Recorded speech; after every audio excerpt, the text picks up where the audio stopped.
Hey again, everybody. So I thought I'd just do a quick little video on comparison of this die grinder that I've had for years and years and years now. Be at least 15 or more, not more. I've got that big long burr for doing ports and heads. That's the one I just bought recently. So these are all very, very, very similar, apart from this bit here. They're almost identical.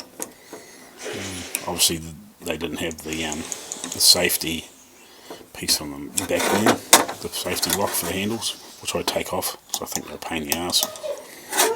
I wouldn't mind nicking those two outside pieces off, but yeah, and that's the difference in the fittings that we use mainly here in New Zealand, and that's the ones I use in Australia.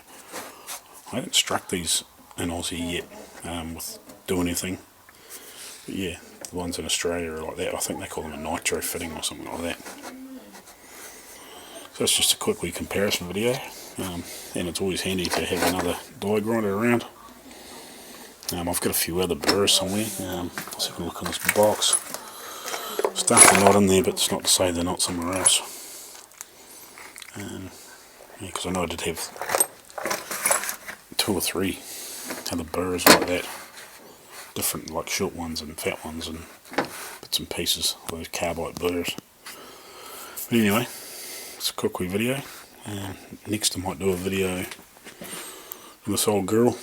I'll do that at another time. Cheers.